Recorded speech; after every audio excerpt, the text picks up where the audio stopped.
Kebijakan 7 kelompok industri akan dilanjutkan. Hal ini dilakukan menyusul pemerintah memutuskan kebijakan harga gas bumi tertentu atau HGBT atau harga gas murah di bawah $6 Amerika Serikat per MMBTU.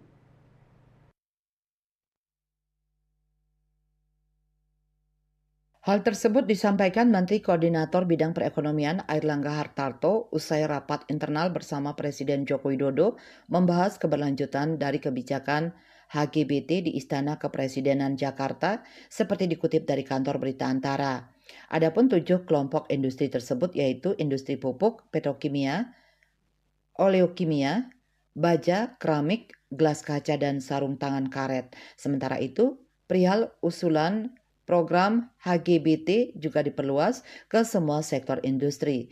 Ia mengatakan masih dalam proses pengkajian. Dalam rapat tersebut, kata dia, pemerintah juga akan memberikan penugasan kepada PT Pertamina Persero untuk membuat infrastruktur gas, terutama untuk regasifikasi gas alam cair. Kebijakan HGBT sebesar $6 Amerika Serikat per MMBTU secara khusus diberlakukan pemerintah sejak 2020 bagi 7 kelompok industri. Berdasarkan keputusan Menteri SDM RI nomor 91.KK-MG.01-MEM-M-2023 tentang pengguna gas bumi tertentu dan harga gas bumi tertentu di bidang industri. HGBT akan berakhir pada 31 Desember 2024.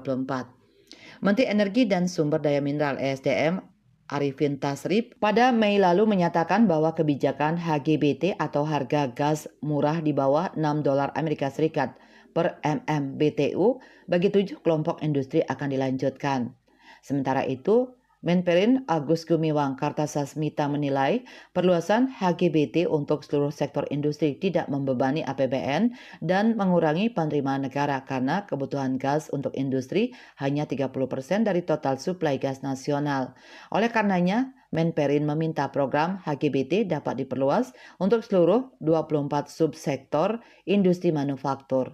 Program HGBT yang berjalan sejak 2020 itu, kata Agus, memiliki dampak berganda 3 kali lipat kepada industri baik investasi, ekspor hingga penyerapan tenaga kerja.